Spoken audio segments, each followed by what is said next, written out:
America दौरे पर पहुंचे राहुल गांधी ने न सिर्फ चुनाव आयोग बल्कि भाजपा पर करारे निशाने साधे हैं और मंच से बातचीत में चुनाव आयोग पर तमाम आरोप लगाए हैं। दरअसल दोस्तों, राहुल गांधी 2 दिन के दौरे पर अमेरिका पहुंचे हुए हैं, जहां पर बोस्टन पर पहुंचे राहुल गांधी ने मंच पर मौजूद तमाम लोगों को संबोधित किया। मंच के सामने जो ऑडियंस बैठी थी उससे बातचीत में महाराष्ट्र में हुए विधानसभा चुनाव पर राहुल ने सवाल उठाए।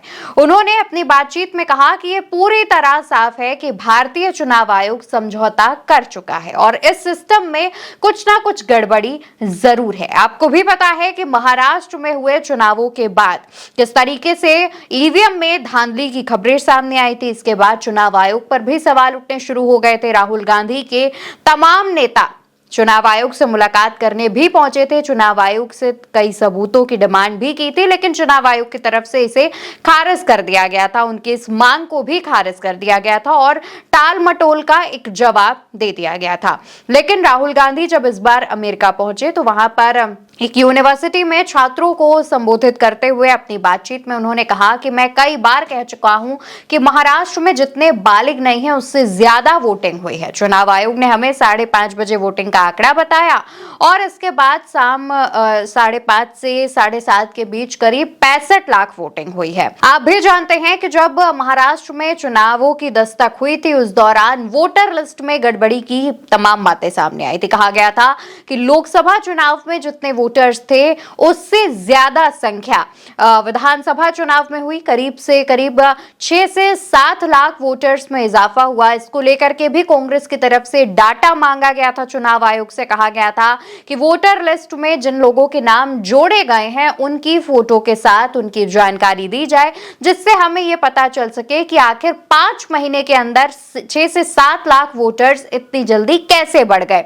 हालांकि चुनाव आयोग की तरफ से कोई भी डेटा कांग्रेस को नहीं दिया गया था, ना ही चुनाव आयोग पर सवाल उठा रहे किसी भी नेता को दिया गया था। इसके बाद राहुल गांधी कार्यक्रम में अपनी बातचीत में बताते हैं कि 2 घंटे में 65 लाख वोटिंग नामुमकिन है। एक वोटर को वोट डालने में करीब आप मान लीजिए अगर 3 मिनट का समय लगता है तो गणित लगाएंगे तो पता चलेगा कि आधी रात 2 बजे तक वोटर्स की लाइन लगनी चाहिए, लेकिन ऐसा नहीं हुआ। चुनाव आयोग को लेकर के राहुल आगे कहते हैं कि हमने चुनाव की जब वीडियोग्राफी मांगी तो आयोग ने साफ मना कर दिया और उन्होंने कानून भी बदल दिया ताकि हम वीडियो के बारे में सवाल ना कर सके। इसके अलावा राहुल ने वोटर लिस्ट में हुए फर्जीवाड़े पर भी बात की और आपको यह भी बता दें कि महाराष्ट्र के चुनाव से पहले हरियाणा में भी जब चुनाव हुए थे, रिजल्ट सामने आए थे, उसके बाद भी वोटर लिस्ट में ईवीएम में गड़बड़ी के साथ बात जो है वो सामने आई थी। इसके साथ ही ये बात भी सामने आई थी कि हरियाणा में जिन बूथों पर ईवीएम में 99% बैटरी चार्ज थी उन बूथों पर भाजपा के उम्मीदवार जीते थे। वहीं दूसरी तरफ ईवीएम की जिस मशीन में 60 से 70% बैटरी चार्ज थी उसमें कांग्रेस के जो प्रत्याशी हैं वो जीते थे। इसको लेकर के भी सवाल खड़ा हुआ था जब बात सामने आई थी कि ईवीएम की बैटरी वोटिंग होने के बाद भी 99% तक चार्ज है। इसको लेकर के भी सवाल खड़े हुए थे। इस पर भी चुनाव आयुक्त उस समय के राजीव कुमार ने टालमटोल कर एक जवाब दिया था। इस पर भी सवाल खड़े हुए थे। चुनाव आयोग पर लगातार सवाल खड़े होते हैं, फिर वो हरियाणा का चुनाव हो या महाराष्ट्र का चुनाव हो। लेकिन महाराष्ट्र के चुनाव में जिस तरीके से वोटर लिस्ट की धांधली सामने आई उसके बाद बंगाल में भी ऐसा ही सुनने को मिला था, जहां पर कहा जा रहा था कि बंगाल में जब चुनाव होने हैं उससे पहले ही वोटर लिस्ट में गड़बड़ी की फिराक में है भाजपा और इसको लेकर के अभी से ही तैयारियां शुरू कर दी गई हैं।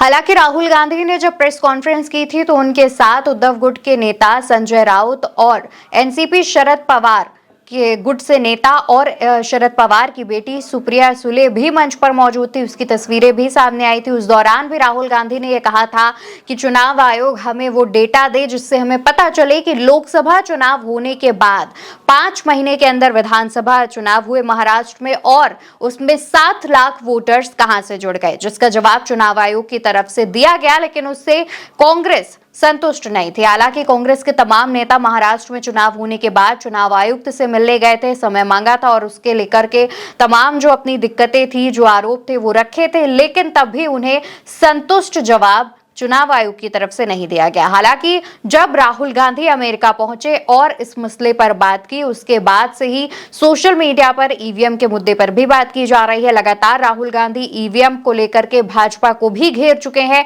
जहां पर राहुल गांधी ने एक बार अपने भाषण में कहा था कि अगर ईवीएम ना हो तो भाजपा की सरकार किसी राज्य में ना बन पाए। हालांकि अब इस पूरे मसले पर, ईवीएम पर उठ रहे सवाल, चुनाव आयोग पर उठ रहे सवाल पर आप क्या सोचते हैं? राहुल गांधी ने जिस तरीके के आरोप लगाए हैं उस पर आपका क्या कहना है? कमेंट सेक्शन में बताइए।